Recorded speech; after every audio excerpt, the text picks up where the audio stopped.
and to increase college and career readiness in the students.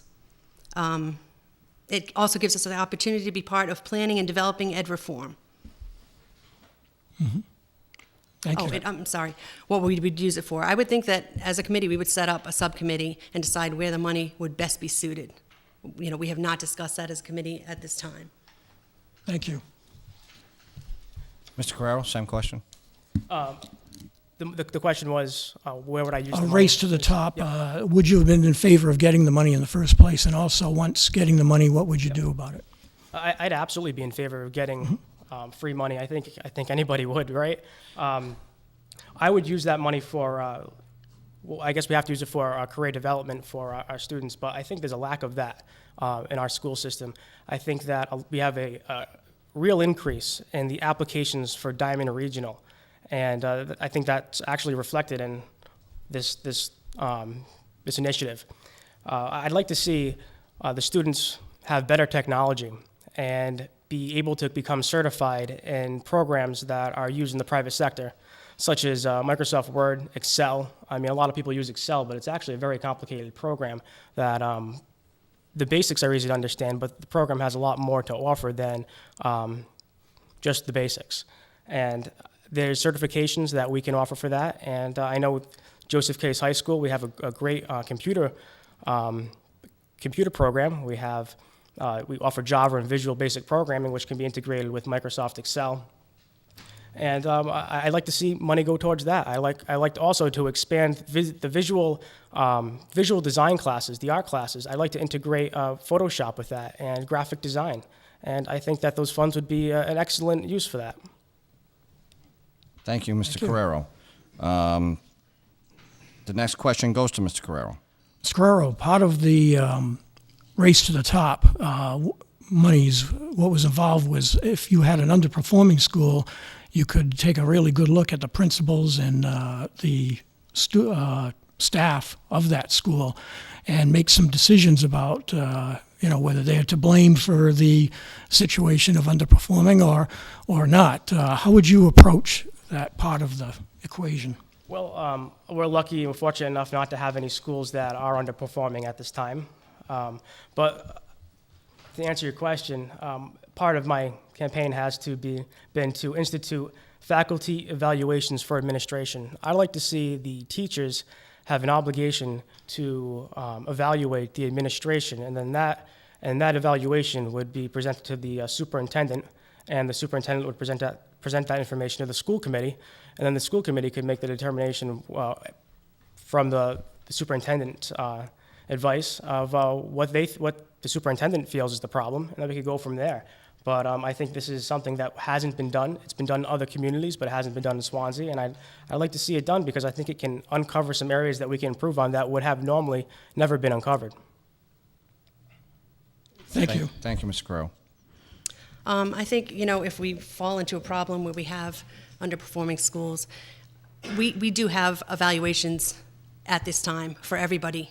For all of our professional staff are evaluated, and most of that is done contractually, who evaluates and when they evaluate.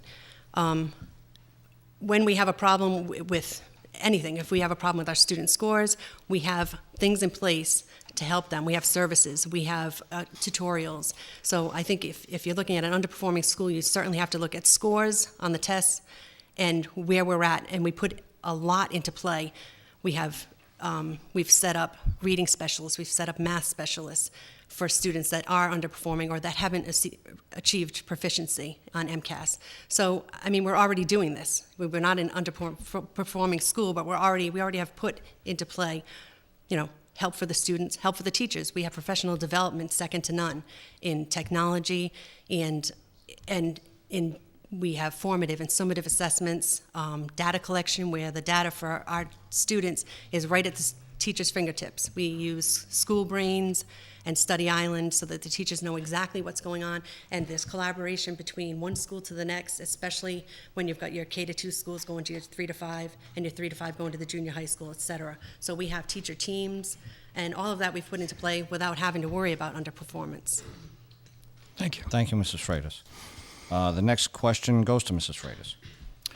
What are some of the main challenges that face the school committee in the coming years? Well, I think obviously budget is always a challenge. We've done well by keeping a tight budget. We do not have padding in our budget because the last few years, we've actually had to freeze accounts. We've frozen supply accounts and we've frozen professional development out of district accounts. Because especially last year, midway through the fiscal year, the governor had his 9C cuts. We weren't expecting it. So obviously, budgeting, the economy has not come back like, they say it will in the next few years. We're looking at huge increases in gas and electricity, and we have to budget for that. We have an extremely transparent system. We set up the budget. We go through it with an overhead projector at our meetings, line item by line item, and we have questions, and anybody can come to those meetings and have public input and ask those questions. So I think that our budgeting is transparent, but that's definitely going to be an issue. We have fewer students at the high school, but overall, I think it was since 2006, we're down maybe 12 students, and we're down 30-some teachers through attrition that we have not replaced. So we're working really hard with less, and I think we're doing more with less. Thank you, Thank you. Mrs. Freitas. Mr. Carreiro, same question. Could you repeat the question, please? This is a question about the challenges facing the school committee in the future years and how you would address that. Well, there are many challenges that face the school committee, and we have decreasing enrollment in the high school. The building was built for 1,200 students. We currently have 585. The taxpayers of Swansea are paying to maintain that facility with 50% occupancy. That's an issue that really hasn't been raised in the school committee, but it's an important priority to me to get that situation figured out. And a way to do that, I believe, is to pursue Berkeley. Berkeley has had some issues with Somerset High School being structurally deficient, and Somerset High School may not be able to continue to facilitate the amount of students that they once did. So I would like to reinvigorate a dialogue between the school committee and Somerset School Committee and Berkeley and figure out exactly where we stand. I don't think the Swansea School Committee members should have to read in the newspaper what's going on in Somerset and Berkeley. I just also wanted to make comment about the budget and my opponent stating that it's been transparent. I disagree. I strongly disagree that it's been transparent. Part of the Swansea School Department policy is to have an advisory finance subcommittee, and it hasn't been done. And when I'm elected, I would activate that committee immediately to address budget issues. Thank you. Thank you. Mr. Carreiro. The next question goes to Mr. Carreiro. Well, just on the heels of that, regionalization, is that something you would pursue? And I guess you just made mention of that, to pursue the... Regionalization is definitely something I would like to sit down and consider, but I think what we have to realize is we're in very difficult economic times, and to build a high school, this could cost over $100 million. Even if the state does match 66% of it, we still have quite the bill, and we do have a debt exclusion for the new police station. We have a debt exclusion for the Hoyle School, and I think it would be it'd be very taxing on the taxpayers to ask for another debt exclusion for a regional high school. So.